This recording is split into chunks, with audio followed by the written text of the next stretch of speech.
Hola a todos, buenas tardes. Aquí estamos en un nuevo episodio de Política con París Montclet. Esta vez el personaje invitado es Joan Baldoví, que ya es la segunda vez que le tenemos aquí. Es síndic de Compromís en las Corts Valencianas y presidente de Mes Compromís. Es maestro, es exalcalde del pueblo de Sueca y durante más de una década ha sido diputado en el Congreso por Compromís. Joan ha sido una de las voces más reconocibles en la defensa de los intereses valencianos y en el debate político estatal. Y hoy queremos hablar contigo de una cosa que marca la actualidad, ¿no? Que ya me lo has dicho, que llevas un montón de días y hoy todo el día súper liado con el tema del aniversario de la Dana, ¿no? Pues vamos a hablar del aniversario de la Dana, de aquella catástrofe, ¿no? Que tanto nos marcó y que tantas cosas dejó para la política valenciana, empezando por un presidente que tendría que haberse marchado hace tiempo, ¿no? Pues bienvenido a este podcast por segunda vez, Joan. Pues muchas gracias por estar aquí de nuevo en unos días tan pertinentes.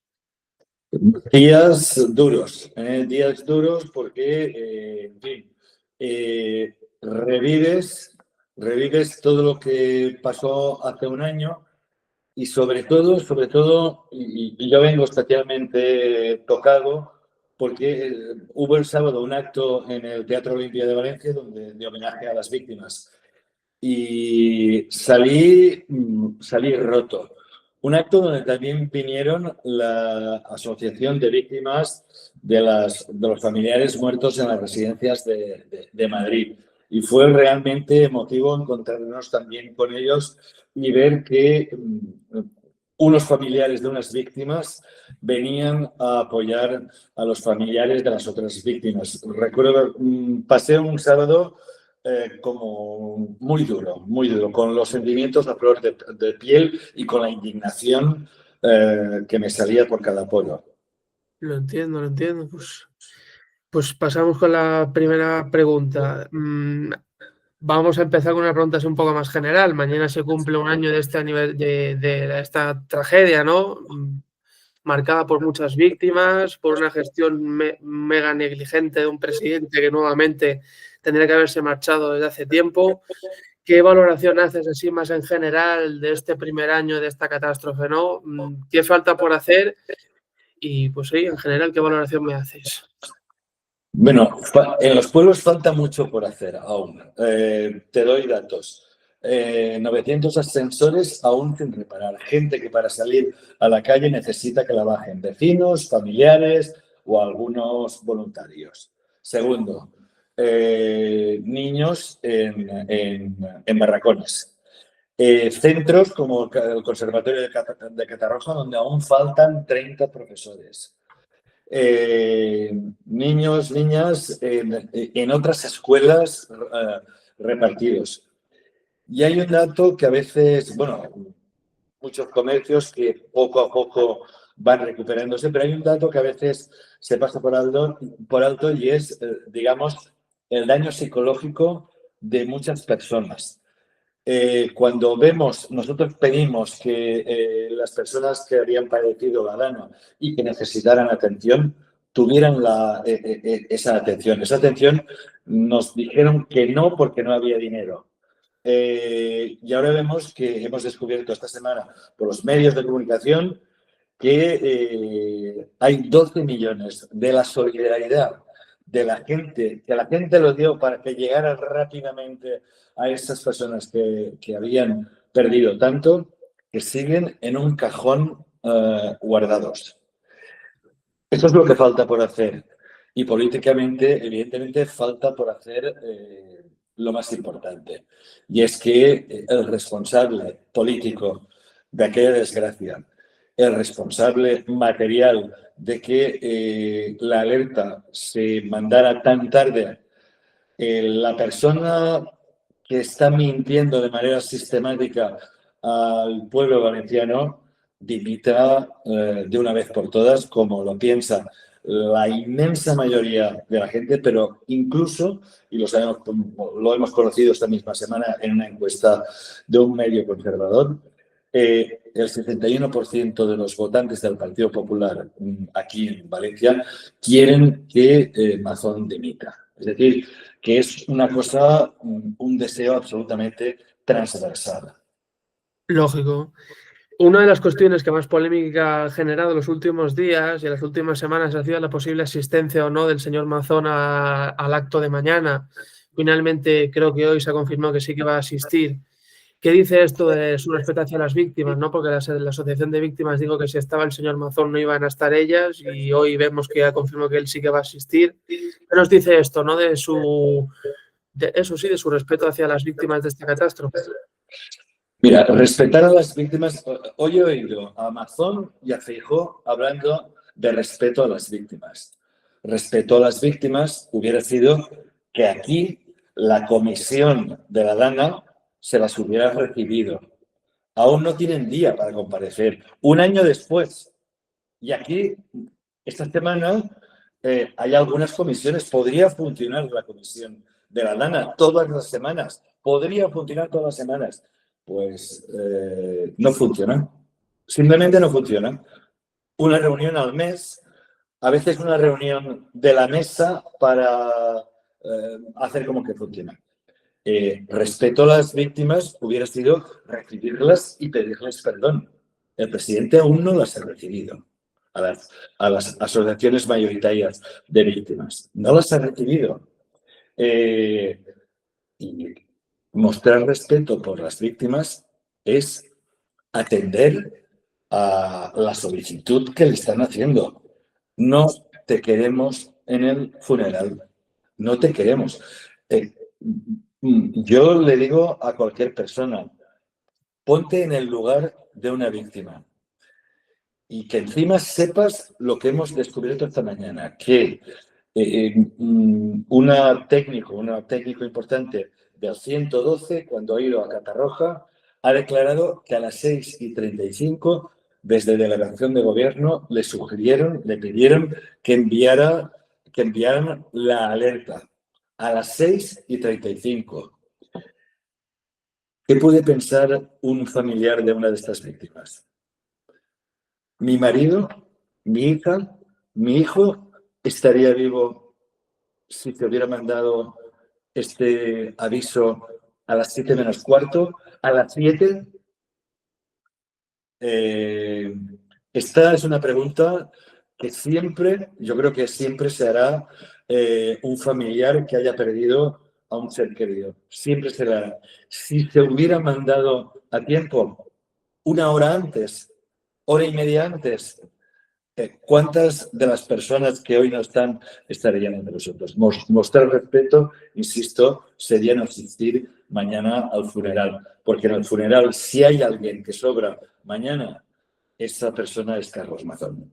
De acuerdo, pues otra cuestión que ha suscitado mucha polémica también las últimas semanas en relación con el señor Mazón ha sido su registro de llamadas. Más de 40 llamadas que demuestran una vez más pues, todas las incoherencias de todo lo que él ha contado y todas las innumerables versiones que él ha dado y ha desmentido directamente declaraciones del señor Feijóo, de la cúpula del PP, declaraciones de él mismo, ¿no? ¿Qué nos dice esto sobre la credibilidad del señor Mazón y de estos dirigentes del PP que ha afirmado durante esos días que el señor Mazón les mantenía comunicados día sí, día también, constantemente? Pues dice muy poco, ¿eh? De verdad. Es decir, estamos viendo todos los cambios de versión, que si comió con el presidente de la CEP, que si era un aumento de trabajo, que si fue como presidente de la Generalitat, que si le ofreció, es decir, que si salió, que si estuvo toda la tarde trabajando, que si estaba perfectamente comunicado, luego que no estaba comunicado, lo que si fue directamente cuando salió del Ventorro a las 6 ya estaba en el Palacio de la Generalitat. Ahora los testigos nos afirman que llegó a las 8. Que si, es decir, y cuando ves a Feijóo que dice que estaba perfectamente informado, dices, pero ¿de qué estabas tú perfectamente informado? ¿De que estaba en el Ventorro a las 4, a las 5, a las 6, cerca de las 7, que luego cerca de las 7 se va paseando tranquilamente a un parking con alerta roja, decretada, con rescates durante todo el día, rescates durante todo el día, con la unidad militar de emergencia desplegada? Se va tranquilamente a pasear y luego desaparece. ¿Qué credibilidad nos merece este presidente que ha cambiado de versión no sé cuántas veces? que ha mentido, que no estuvo a la altura este día, que no fue capaz de suspender una comida e irse donde tenía que haber ido, que no fue capaz de dar las instrucciones para que se enviara la alarma, que solo está pendiente de salvar su cuello, que solo está pendiente de ver si la indignación baja y a ver si aún tiene la posibilidad de volverse a presentar.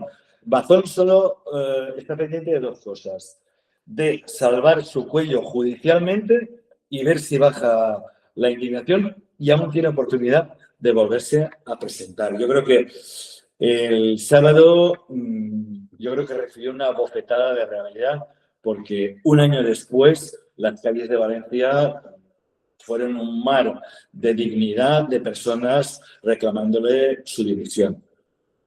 En ningún país del mundo un mentiroso puede ser un presidente. Y realmente, ¿por qué el señor Feijóo tiene como tanto miedo o no sé qué tendrá? ¿Por qué le cuesta tanto dar el paso de finalmente decirle, oye, tú no puedes volver a presentarte en Valencia porque van a perjudicar más que ayudar al partido? Mira, yo siempre pienso que hay una zona oscura. Es un pálpito, no tengo pruebas, Claro. pero es un pálpito. Yo creo que hay una zona oscura en esta tarde en el señor Feijóo. Hay algo, porque no se explica. Es decir, insisto, es que las encuestas son insistentes. La gente que sale a la calle es en fin, contundente el mensaje que le está lanzando. Es evidente que en la encuesta que sacó un medio como Observador esta misma semana, ayer mismo, salía un 61% de los votantes del Partido Popular no quieren a Mazón de presidente, quieren que dimita. Pero ¿sabes, curiosamente, quiénes son los votantes que más quieren que el señor Mazón permanezca? Los votantes de Vox. Vox se está alimentando de un Mazón absolutamente desesperado que firma lo que le pongan delante. Si le pusieran delante una hipoteca al 40%, la firmaría, sin dudar. Porque, insisto, quiere seguir siendo aforado, ver si llega al final de la legislatura y se asegura la paga durante 15 años, y aún tiene la posibilidad de volverse a presentar. E insisto, hay una zona oscura que nadie entiende en Feijóo. Decir que Mazón es un político absolutamente amortizado, creo que es una obviedad, y además creo que nos quedamos cortos. Es un político quemado, pero vamos, quemado en todo, de arriba a abajo. Por tanto, no se entiende esa persistencia del Partido Popular y de Feijóo en particular de querer sostenerlo.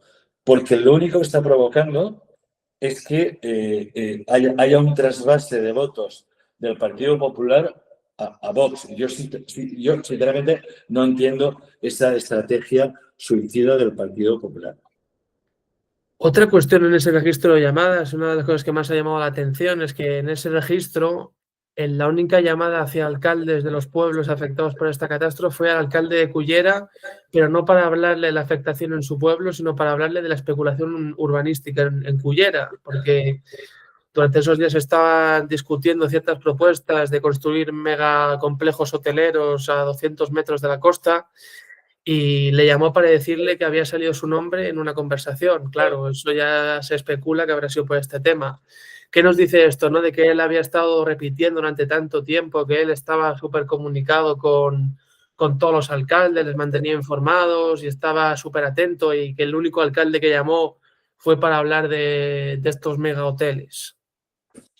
Mira, hay otra llamada con el presidente de la Diputación de Valencia para pedirle el teléfono del alcalde de Utiel, y no lo acaba llamando. Cuando Utiel estaba desplegada desde las 3 de la tarde, la UME, Utiel estaba completamente inundada, ya comenzaba a percibirse que podían haber muertos ya en Utiel, como así fue y se confirmó con el paso de las horas y llamó al alcalde de Cullera. Cullera es un municipio que está al lado del mío. El mío es Sueca y Cullera somos la rivalidad esa que existe tan característica en el Estado español de los pueblos, esas rivalidades entre pueblos vecinos. Conozco mucho Cullera, conozco su alcalde y, curiosamente, tanto mi pueblo, Sueca, como Cullera, habían decretado el día anterior el suspenso de las clases.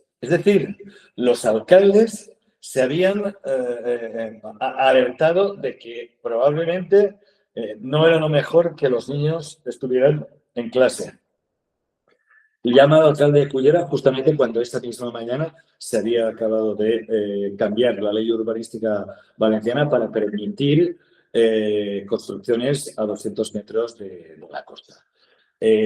Bueno, claro, yo he hablado posteriormente con el alcalde de Cullera y dice, es que no me llamó para preguntarme cómo iba el río, porque por Sueca y por Cullera desemboca el río Xúquer, que fue uno de los que provocó inundaciones en Algemesí, en Poliñá, en Riola. No le pregunta por el río, que iba crecidísimo. Le preguntan 4 obviedades. Claro, tú empiezas a sospechar cuando por la mañana se había aprobado esta ley urbanística que permitía construir cerca de la costa y cuando en Cullera pues, hay un megaproyecto parado desde la primera década de este siglo, cuando la crisis urbanística de los años 8, 9, 10, donde evidentemente hay mucho dinero invertido y mucho interés en que se pueda desarrollar. Aquí es el proyecto Manhattan porque lo que prevé es construir grandes rascacielos delante del mar. Por tanto, alguno quiere creer que, bueno, pues, en fin, algo tenía que ver en esto. De acuerdo, pues antes has comentado el tema del Les Alert, ¿no? Hoy ha salido una noticia esta mañana de que la responsable del Les Alert ha declarado en Catarroja de que el gobierno central le pidió a las 18:35 enviar el Les Alert, cosa que no se hizo hasta las 20:11. ¿Fue esto realmente lo que marcó la diferencia para que hubiera tantos muertos como finalmente hubo? Sin duda, sin duda. Si se hubiera mandado un mensaje horas antes, mucha gente, porque es que se da la paradoja que en estos pueblos, el mío, que es la comarca que estamos al lado de mi comarca, llovió, pero a la parte de arriba. Pero en estos pueblos no llovía. Cuando entró el agua no estaba lloviendo. Por tanto, la gente estaba haciendo tranquilamente sus cosas. Había gente comprando en centros comerciales, había gente trabajando en los comercios, había gente en plantas bajas. La vida discurría porque no tenían noticia de lo que se les venía encima. Y además no estaba lloviendo. Claro que si la alerta se hubiera mandado antes y mejor, como se ha mandado ahora, la gente hubiera tomado medidas. Evidentemente, mucha gente que murió en sus casas en plantas bajas hubiera tenido tiempo de subir a la planta alta. Uh-huh. Y yo lo recuerdo en la riada del 82, donde no había ni teléfonos móviles, ni internet, había solo las radios y las televisiones, pero muchas, los transistores, porque se fue la luz. Yo recuerdo las palabras de, entonces era el gobernador civil de Valencia, diciendo a los pueblos, a Riola, a Poliñá, a Fortaleny, súbanse a los pisos altos de las casas, advirtiéndolo por la radio. Y además se ha evidenciado muy mucho con las 2 damas que hemos tenido estos días, que afortunadamente no tuvieron la dimensión ni la virulencia de aquella. Pero aquí, el día antes, la semana pasada, hace 2 semanas, el día antes de la dana ya se reunió en el centro de, una reunión en el centro de emergencias. Hubo muchísimos pueblos de la zona cero que decretaron la suspensión de las clases. Y además recibimos en nuestros teléfonos dos alertas que nos decían claramente: súbanse a los pisos altos. Si esto hubiera llegado a tiempo, una hora antes, hora y media antes, ¿cuántas de estas vidas se hubieran podido salvar? Es la pregunta que desgraciadamente acompañará a muchísima gente toda su vida. Claro, y me parece de hecho que antes de entrar en esta entrevista estaba viendo un reportaje que daba de Radio Televisión Española entrevistando a mucha gente en relación a la Dana y comentaban de que el primer aviso que os mandaron fue como consejo, como que os aconsejaban salir del exterior, no hacer actividades en el exterior y que el serio realmente no llegó hasta casi las 9 de la noche. Efectivamente, el primero que llegó no decía que la gente subiera a las plantas altas. Y las plantas bajas se convirtieron en auténticas ratoneras. Es decir, hay imágenes de la residencia de Paiporta con las cuidadoras subiendo en brazos a gente impedida a las plantas altas. Les pilló cenando. Gente impedida. Gente que de repente tenía el agua por la cintura y no paraba de subir. Y las cuidadoras en brazos subían a esta gente. Yo insisto, es que no decía, las plantas bajas se convirtieron en la ratonera para muchísimas personas, para muchísimas. Hubo gente que afortunadamente tenía pues un tejado, una planta alta, pero las plantas bajas de las fincas, estas no tenían para subir arriba, o salían a la calle o no se podían subir. Y aún así, pues hubieron rescates, gente que les lanzó cuerdas o les lanzó sábanas para poderlos subir por los deslunados, por las rejas, por las ventanas. Yo no podía dar crédito a las imágenes que estábamos viendo en televisión, pero que estábamos viendo ya antes. Había una imagen que me golpeó mucho, que me impactó, que fue cuando a las 6 y algo el agua se lleva a un puente, pero lo deshace como si fuera de papel, de mantequilla. Se lo lleva. Y aún faltaba, estábamos viendo esas imágenes en redes sociales, en la televisión, y aún faltaba 1 hora y pico para que se enviara la alarma. 1 hora y pico. 1 hora y pico. ¿Por qué no se envió la alarma? ¿Estaban esperando a Amazon? ¿Por qué hay una llamada entre la consellera y Amazon a las 8:10 y a las 8:11 se lanza la alarma? Creo que son incógnitas que se van a despejar, incógnitas que el presidente Amazon no querría nunca que se despejaran, porque él lo que intenta es huir de su responsabilidad. Él no tenía nada que ver en el lanzamiento de la alerta, él no tenía nada que ver con el CECOPI, incluso su vicepresidenta asistió como mera espectadora. ¿Cómo puede ser uno vicepresidente o vicepresidenta de un gobierno que te avise el secretario de emergencias y que le diga esto es un desastre, está inundado, y diga de manera despreocupada: Jope, si necesitas algo, llamas? Y a continuación irse a una entrega de premios.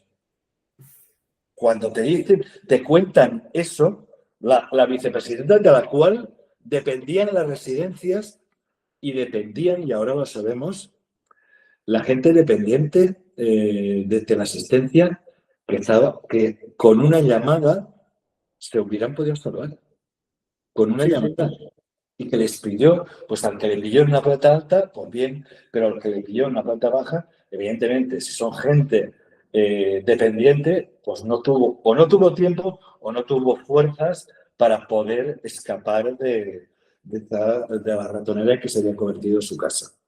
Claro, porque otra cuestión importante también sale en este documental que me estaba viendo es el tema del momento previo a irse, a irse a la comida, donde la consellera Pradas le advierte a las 2:48 de la tarde, antes de irse a comer, que se avecina algo gordo por la tarde y aún así el señor Mazón le resta importancia y se va con toda la calma a esa comida con la periodista. Es ¿Qué nos que, dice esto?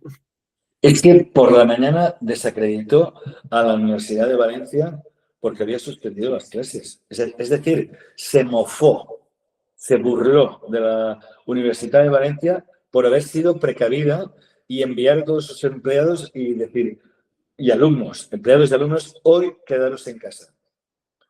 Y decretar la emergencia en la universidad. Es que salió y aún no sabemos por qué, salió diciendo que la Dana se iba a la serranía de Cuenca. Y mucha gente pensamos que en este momento Mazón intentaba proteger mucho más los intereses de hosteleros, del lobby hostelero, del cual su consellera había sido la gerente de la patronal hotelera más grande del Estado español, de OSBEC. Yo creo que se avecinaba un puente largo y creo que, bueno, querían proteger a toda costa los intereses hoteleros y no los intereses de los ciudadanos. Por eso, insisto, ¿qué tiene que pasar? ¿Qué tiene que pasar para que con 229 muertes no te vayas a casa? ¿Qué tiene que pasar? ¿Qué más tiene que pasar? ¿Cuántos muertos necesita el Partido Popular? ¿Cuántos muertos necesita Vox? ¿Cuántos muertos necesita Mazón? Uno para irse a casa, otro para darle, y los otros dos, el Partido Popular y Vox, para no darle su apoyo.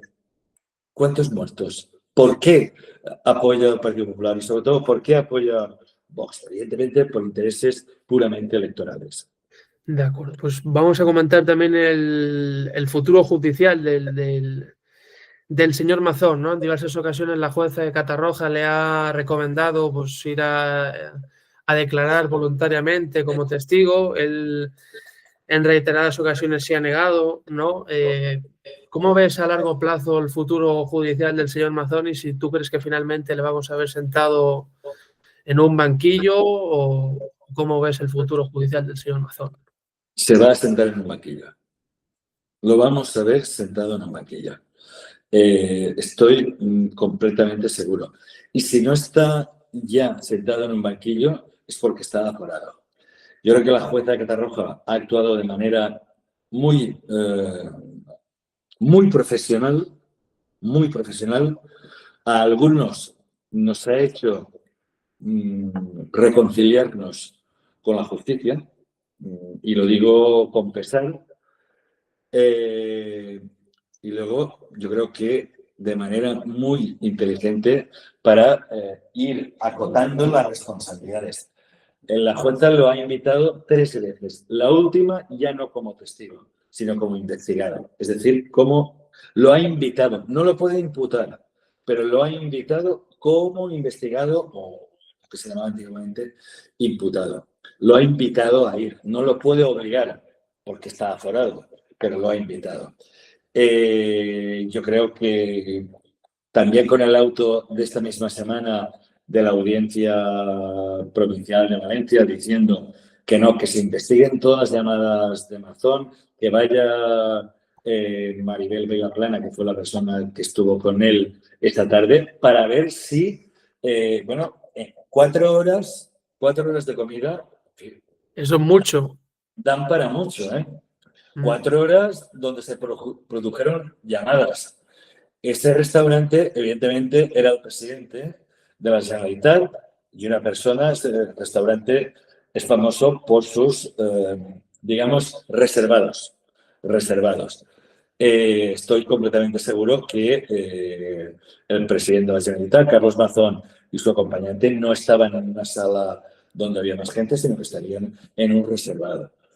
4 horas dan para mucho y cuando a uno le llaman, la otra persona inevitablemente escucha parte de la conversación que está teniendo el otro. Por tanto, nosotros creemos que Maribel Vilaplana, que tendrá que decir ahora sí toda la verdad, que será lo primero que le preguntarán es, ¿se compromete a decir toda la verdad? ¿Jura o promete decir toda la verdad? Es decir, ya no valdrán cartas, ya no valdrán declaraciones, valdrá que diga la verdad o que cometa perjuro. Pero tendrá que decir la verdad y, por tanto, será, yo creo que interesante escuchar en fin, de Maribel Vilaplana, en fin, detalles de aquella comida y sobre todo de quién o qué pudo escuchar, de qué escuchó en el señor Mazón, que evidentemente lo tenía a 1 metro de distancia. De acuerdo, pues comentabas el tema de la periodista Maribel Vilaplana, te has adelantado. Claro, se ha citado a esta periodista, comió con Mazón durante 4 horas, eso da para mucho, como tú comentabas. ¿Qué importancia le podemos dar a este testimonio en términos políticos y legales y qué nos puede aportar para esclarecer toda esta situación? Bueno, justamente lo que te he dicho. Es decir, nosotros siempre pedimos, en las 3 comisiones de investigación, nosotros siempre hemos dicho, Compromís no veta a nadie, no vetamos a nadie, que cuanto más claros, más amigos. Por tanto, no vetamos a nadie, pero no queremos que nadie nos vete. Y por eso nosotros en las 3 comisiones hemos pedido que comparecieran Maribel Vilaplana, porque entendíamos que su testimonio podía aportar datos importantes de lo que pasó en aquellas 4 horas. Es decir, te lo he dicho antes, es evidente que algo tuvo que escuchar en aquellas conversaciones que Mazón inevitablemente tuvo esa tarde, porque, insisto, estaban sentados el uno frente a otro, me imagino, o el uno al lado del otro, me imagino. En una mesa, como máximo, podían estar a 1 metro de distancia sentados porque estaban comiendo en la misma mesa. Por tanto, nosotros siempre hemos creído que Maribel Vilaplana podía aportar datos que podrían resultar decisivos. Y en este sentido, pues bueno, creemos que es una decisión acertada de la audiencia y luego de la jueza, que evidentemente ante el auto de la Audiencia Nacional, la jueza de instrucción ha pedido que Maribel Vilaplana comparezca en el juzgado de Catarroja la próxima semana. Claro, porque después de la comida también se está hablando que posiblemente el señor Mazón acompañara a esta periodista hasta un parking y para ir más allá incluso se habla de que después de acompañar a esta periodista hasta el parking se fue a su casa a cambiarse o no sé qué, o que incluso dicen que se echó la siesta. No sé, todo esto es muy fuerte, no sé qué me puedes comentar de esto. Mira, yo siempre digo que los políticos somos personas normales y al final, lo que pasa es que estamos en política, somos absolutamente normales y vamos a ver, cualquier persona, y todos lo hemos hecho. Tú te tiras 4 horas de comida. En la primera hora comes y te cepillas la botella de vino que tenía delante. Y luego en las 3 horas siguientes, ¿qué? Pues evidentemente yo creo que tomaría algo más, luego acompaño y luego evidentemente después de 4 horas de comida, pues todo el mundo piensa, pues se fue a casa, se duchó, se cambió de ropa y a lo mejor esto tuvo tiempo de dar una pequeña cabezadita. Porque al ventorro va con chaqueta y al centro de emergencias aparece con un jersey amarillo. Algo ha pasado ahí. En algún sitio se tiene que haber cambiado. Si la gente afirma, los testigos afirman que entró a las 8 en el Palau de la Generalitat y ya iba cambiado, es evidente que se fue al piso que comparte con su jefe de prensa a cambiarse, incluso a ducharse o incluso a espabilarse, porque todos hemos visto la cara con la que entró en el centro de emergencias, esos vídeos que no querían que salieran y que finalmente han acabado saliendo, donde se le ve una cara absolutamente reflejo de lo que había sido aquella tarde, en fin, de tantas horas en un reservado de un restaurante. De acuerdo, pues vamos a hablar un poco de aquel proceso previo. ¿Cómo valoras realmente desde Compromís aquel proceso de recuperación que puso en marcha Amazon con el militar Gan Pampols, el cual ha terminado saliendo de la Generalitat Valenciana, ha abandonado el gobierno? ¿Cómo se valora ese proceso posterior de recuperación? Pues te lo digo con dos palabras, como a veces dos palabras definen exactamente. Un timo. Gan Pampols ha sido el timo, el gran timo.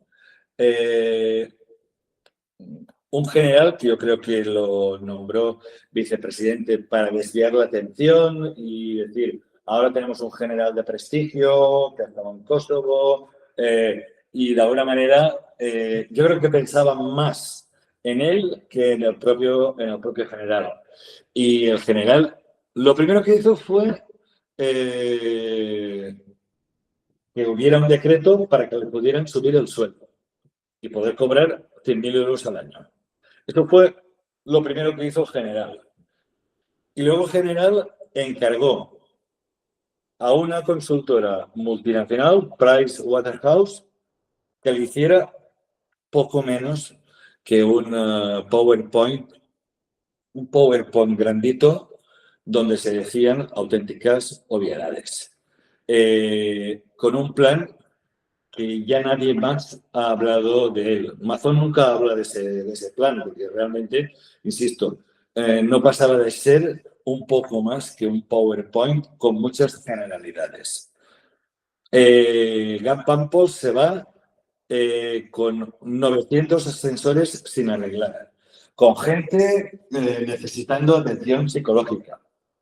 En fin, insisto, Gan Pampols ha sido el gran timo de la Dana para los valencianos. Claro, porque realmente, ¿qué medidas se tendrían que terminar de llevar a cabo para esta época post-catástrofe, para terminar de ayudar a estas víctimas y a estos pueblos que todavía quedan estas consecuencias de esta riada de hace un año? Bueno, por una parte está el Estado y por otra está la comunidad autónoma. Yo siempre lo he dicho, el Estado, yo creo que el consorcio de seguros debiera haber ido mucho más rápido de lo que ha ido.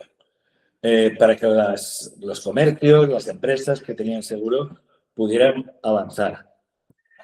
Y luego, medidas para realmente reactivar la vida de estas poblaciones. Te lo he dicho al principio del programa. En colegios de la zona cero faltan a día de hoy profesores. En el conservatorio, 30, en el de Catarroja. Falta muchas obras. ¿Y qué es lo que ha hecho el gobierno? Intentar medidas absolutamente populistas. Pues nada, un año después, el material escolar. En fin, hay necesidades mucho más perentorias. La asistencia psicológica es fundamental. Es fundamental para que esta mañana oía a una madre que hablaba de su hijo y me dice, mi hijo cuando llueve no quiere ir a clase de inglés. No quiere ir porque tiene miedo. Mi hijo cuando hay algún trueno tiene pesadillas. Es decir, hay mucho por hacer también en atención psicológica. Y luego, en reforzar todo aquello que evidentemente no funcionó. Fíjate, en esta última Dana se reforzó el 112. En la primera Dana hubo bomberos que estuvieron en sus parques mientras los pueblos estaban completamente enfangados. A mí me contaba un bombero de Quart de Poblet que tenía su base, su parque en el norte de Castellón, en San Mateo, al norte de Castellón. Se iba de buena mañana a trabajar. Estaban allí sin salir del parque revisando el material todo el día. Los primeros 7 o 8 días. Cuando terminaba de trabajar, volvía a su pueblo, se calzaba las botas y ayudaba hasta que se acostaba. Los bomberos forestales, gran parte del parque de bomberos. Entonces, hay que hacer mecanismos de coordinación de un cuerpo único de bomberos. Es decir, bomberos forestales, bomberos de la ciudad de Valencia y bomberos de la Diputación.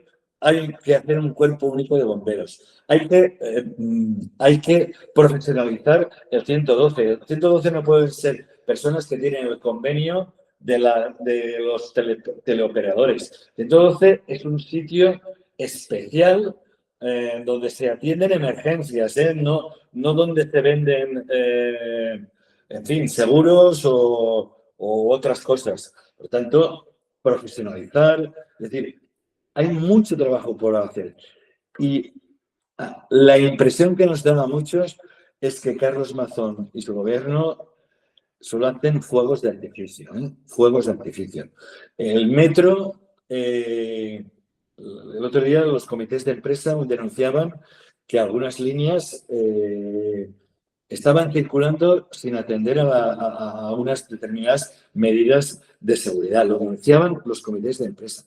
Es decir, hay mucho aún por hacer y la impresión que nos da a muchos es que él se dedica a hacer fuegos de artificio.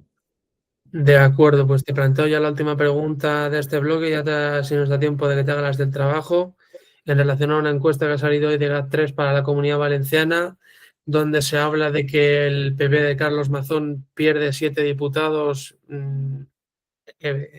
a perjuicio de Vox. Vox se lleva esos 7 diputados. El PSOE protagoniza una gran caída, mientras vosotros, Compromís, subís mucho. ¿Qué lectura se hace de esta última encuesta de GAT3 por parte de Compromís? Te doy el titular. Hay partido. Hay partido. Hay partido si somos capaces de movilizar votos que se pierden por la izquierda porque no llegan. Aquí tenemos una de las barreras más duras de acceder al Parlamento y es un 5% no provincial, un 5% de comunidad autónoma. O sacas al 5% en toda la comunidad autónoma o no entras. Entonces puedes sacar el 4,9 y quedarte fuera. Y ya no cuenta.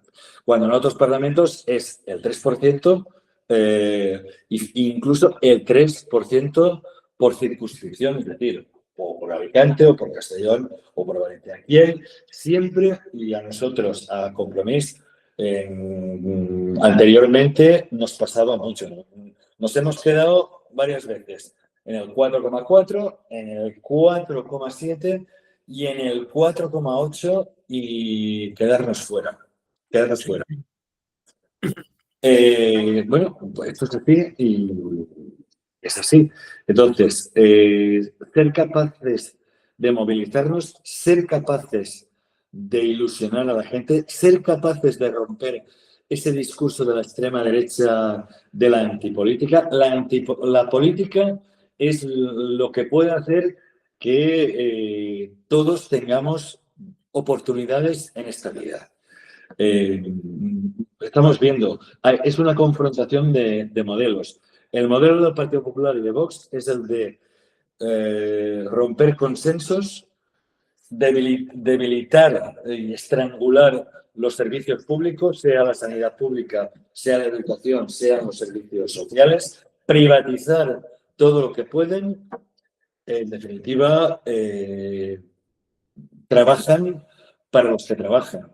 Y la izquierda tendremos que ser generosos, inteligentes y espabilados para romper esto y para que no se quede gente en casa y la gente valore en fin, lo que puede significar que un voto puede cambiar la correlación de fuerzas. Insisto, hay partido. De acuerdo, pues por la hora que es, solo me da tiempo de plantearte una aquí, pues ya las otras ya que te las envíe Edgar y ya me las mandas por escrito como puedas. Pues te voy a plantear la primera que tenía apuntada, era que si crees que España es un país polarizado y a qué factores crees que se debe esto. Evidentemente, solo hay que abrir las tertulias, solo hay que ver determinadas tertulias, solo hay que ver la actuación de determinados políticos. Me refiero en fin, para no esconderme a Isabel Díaz Ayuso, a Tellado. ¿A qué responde? Responde a un patrón. Y yo que tengo, en fin, si algo tiene cumplir años es que te permite una visión, digamos, a largo plazo. Aquí siempre que no ha gobernado la derecha, siempre el ambiente político se ha crispado, se ha polarizado, pasó en la última etapa de Felipe González, pasó en la segunda legislatura de Zapatero y está pasando en esta legislatura donde hay un gobierno que sustenta una mayoría progresista. La derecha se cree que el poder le pertenece por derecho divino o por justo derecho. Y por eso es tan importante, yo se lo digo a la gente mayor ahora, no digo a la gente joven, evidentemente, pero a la gente mayor les digo, no nos podemos retirar. Los boomers tenemos que seguir ahí, los boomers y los anteriores, tenemos que seguir ahí. Nosotros que pasamos la transición y que sabemos lo importante que es una conquista social, sabemos lo importante, lo que cuesta avanzar un poquito, no podemos retroceder, no tenemos derecho a que las próximas generaciones vivan peor que nosotros. Por tanto, mi mensaje es, aquí no baja nadie los brazos, aquí no se rinde nadie y aquí se le planta cara a la extrema derecha que quiere destruir la democracia, que quiere destruir el Estado social de derecho, el que nos permite tener oportunidades, el que permite que cuando en un hospital público atiendan de la misma manera y le hagan las mismas pruebas a una persona que trabaja en el servicio de limpieza de una ciudad, en fin, a un jubilado, que a un diputado de partido más grande que haya. Eso lo tenemos que mantener. Ese Estado que permite que la gente pueda ir a estudiar a las universidades públicas, que permita que tengan oportunidades o que cuide a los que peor lo están pasando.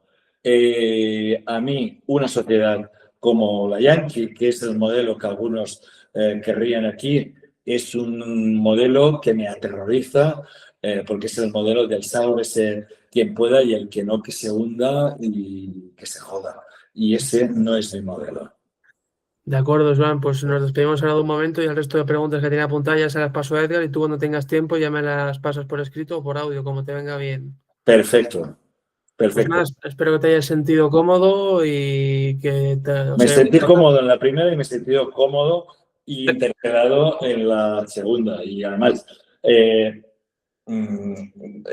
unos episodios donde nos hemos ido cargando de razones, de legítimas razones para salir a la calle, para hacer nuestro trabajo aquí en las Cortes Valencianas y también para ir a la justicia a que se cumplan los más elementales derechos a los que tenemos derecho nosotros como representantes, es decir, derecho a la información, a saber qué pasó, a saber cómo se gasta el dinero, a saber, en definitiva, cómo funciona un gobierno. Y con esto acabo. Yo he sido alcalde y creo, bueno, y he estado en el Congreso y he estado aquí. Creo que los gobiernos son mejores si tienen una oposición buena, que hace crítica constructiva, pero que en definitiva aprieta para para que los gobiernos actúen de manera como deben de actuar. De acuerdo, pues para un momento de grabar, de momento una cosa y ya colgamos un momento.